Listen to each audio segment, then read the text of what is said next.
Hey everyone, did you ever go to a party and someone starts a fight because you have a gun guy and a martial art guy, and the gun guy says, I don't need to learn martial arts. All I need to learn is how to use my Glock. And then the martial art guy retorts back, oh yeah, by the time you can reach for your Glock, I'll be all over you and I'll take you down. And then this big egotistical battle happens for no reason. Why is it that gun people fight with martial art people and one thinks they're better than the other? The martial art guys think that the gun guys are inferior. All of these fights happen and I think that they're ridiculous. What purpose does that suit if we are all comrades, if we're all brothers on the same team of self-protection and Second Amendment rights and whatever we can do to protect our home, ourselves, our family, our children, our community, our country, and the world? Why would a martial art person look down on firearms, and why would a firearms person look down on unarmed combat people? I don't even like to say there's a difference between the two. I am both. I am both. Why do I train in firearms? Well, it's a modern day tool. It's a modern day weapon.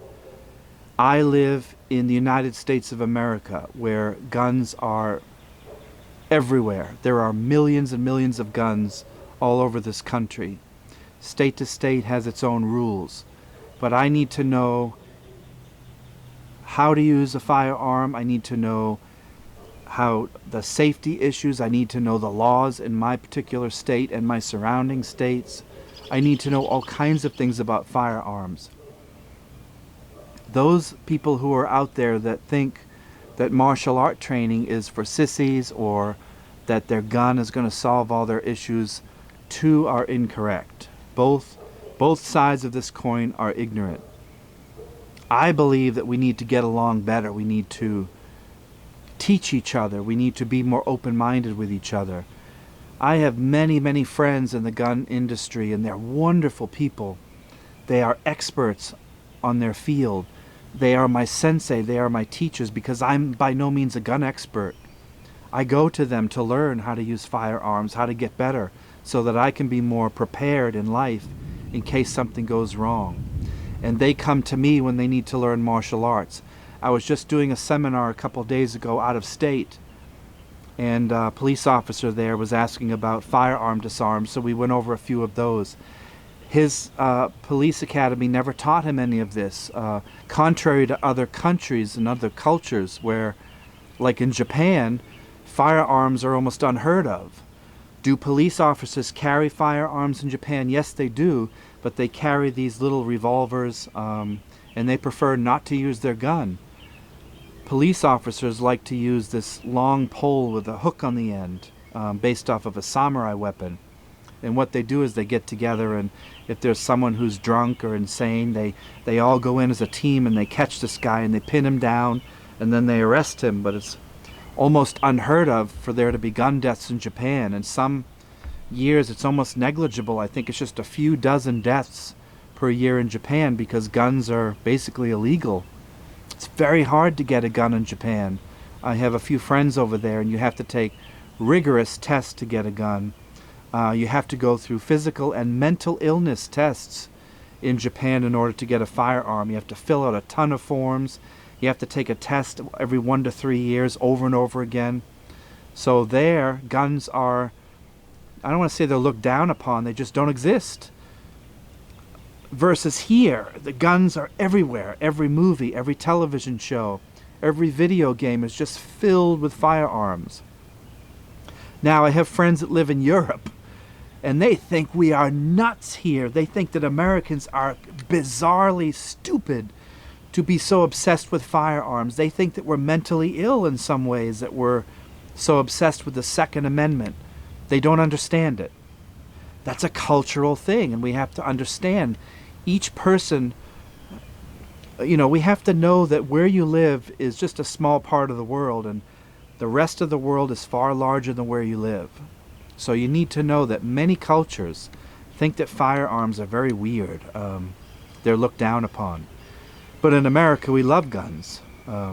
We'd marry them if we could. I'm somewhere in between.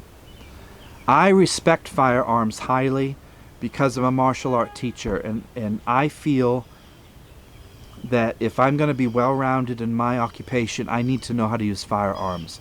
Now, of course, I don't teach firearms at our dojo. You can't. We're not set up for it.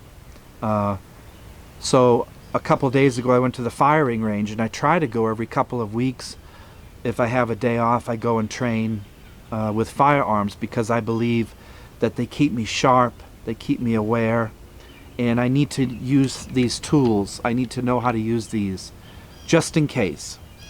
I'm about increasing the odds of survival, so anything I can get my hands on, whether it's a pistol, rifle, shotgun, sword, stone, shuriken, I'm going to try it. I'm going to work at it to get a little better so that I'm not ignorant.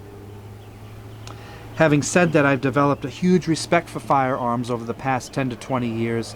When I was younger, I really wasn't much into them because I was obsessed with Japanese culture. That was what I was into. I'd rather have a samurai sword than a Glock or something.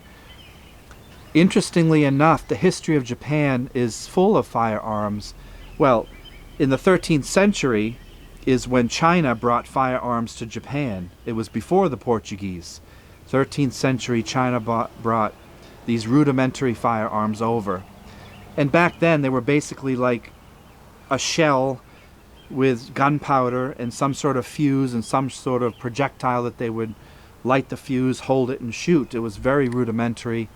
Probably a lot of accidents, probably weren't very effective. And then they weren't really adopted in Japan for the next few hundred years. It was in the 1500s when the Portuguese brought over the rifles. They brought over the matchlock rifles, and they were slowly adopted into Japan. Now, having said that, you have to understand the culture of the warrior. These warriors back then, bushi means warrior and do is the way. So these warriors thought that firearms were lowly. They thought that firearms were a coward's weapon. They were brought up in a culture where you fought mano a mano, sword against sword, like Star Wars, Jedi or something. You would never take a pistol out and shoot someone, or a rifle was considered cowardly. To shoot someone from 50 yards away was considered terrible. And they looked down upon the firearms. They were not well received until later, until some of these more intelligent commanders like Oda Nobunaga in 1549, he demanded that these rifles be mass-produced because he saw that they were not inferior, they were superior weapons. Even though they were still rudimentary back then, and the humidity in Japan would wreak havoc on these guns because the gunpowder would get wet and it wouldn't work, so they were completely unreliable. The samurai would retort back and say, yes, but I can knock 15 arrows and shoot 15 shots before one man can load his rifle. And there are statistics showing that that is pretty much accurate, that many of these samurai were so believing in the bow and arrow that they thought that that was far superior, and they could shoot 15 arrows for every one shot. And back then, because the Japanese were not trained well, a lot of the shots would miss, a lot of the bullets were not very well made, the calibers were poor, they would bounce off the Yoroi armor and do no damage. So over the next few hundred years, Nobunaga really demanded that these rifles be mass-produced. And because of that, he adopted them on his front lines, and he started to use the rifles as well as the bow and arrow to take over many of his rivals, and he won many battles because of that. And later, when the feudal part of Japan calmed down, much later, again firearms dropped off the map, and then much later swords dropped off the map, and now firearms are again almost non-existent in that Eastern culture, in many Eastern cultures. So why are we so obsessed with firearms? Well, it's built into our Constitution. In the Second Amendment, the right to bear arms is huge, and a lot of people will live and die by that. We know the Heston saying, you'll pry that cold dead firearm from my cold dead hand, something like that. It's culturally what I was brought up with. And from the age of 10, I was learning how to use BB guns and things like that. I'm not what you consider a gun nut. I only own a few. But I do believe it's important to learn how to use these tools. Believe me, if the samurai had automatic weapons back then and grenades and things, they would be using those far outweighing the sword. So we need to adapt and learn how to use modern weaponry. Maybe in a few hundred years we'll have laser guns or something. I don't know. But I want to be well-rounded as a self-defense enthusiast, and I want to know how to use firearms. I really enjoy them. And again, if someone throws me a firearm and says, Todd, take this and use it, I need to know each of these has their own characteristics. I need to know the buttons on these. How do I eject the magazine? A lot of people don't even have the strength and the dexterity to pull the slide back. They don't know what happens if there's a misfire or a light striker fire or something. How do I get the bullet out? How do I pull the trigger? Where are the safety features? Does this have safety features? Well, the greatest safety feature of any firearm is between your two ears, and that common sense is part of our culture. We're bred and born with it. I love using firearms on my days off. I just think it's a really fun activity. Am I ever going to use one? Probably not, but just in case, statistically, I'm not likely to get into a gunfight. But I want to be prepared just in case. I don't think there's anything wrong with that. I'd rather be the guy that's prepared than the one that's played too many video games and someone throws him a gun and he has no clue how to use it. And I want to increase my survival odds and decrease my odds of dying. That's simply why I train. And I have a blast doing it. So what's your opinion on guns? Are you for them? Are you against them? Now, I know this video is shown all over the world, so your culture might think these are quite foreign. These look scary to you. To me, it's a neutral tool. It's not a good or an evil thing. It's a hunk of metal, and it has to do with the guy standing behind it. What's the intention behind it? So I have a huge respect for these weapons, and I really enjoy putting them in my personal training curriculum. Leave comments below. Let me know what you think about firearms. Don't get too political. Again, we don't want to bash each other. I have a friend that lives a town over, and he owns a gun range, and what he's done is he has integrated martial arts into the training. He has martial arts lessons and gun lessons. I think that's fantastic. I think more gun places out there need to learn how to integrate these two things together. That, to me, is a niche. It's a market that needs to be hit and needs to be promoted in any way I can, so I go over there and support him. And I am all for learning about firearms. I have many friends that own firearms, much better than me, and I love learning from them, and they love learning from me.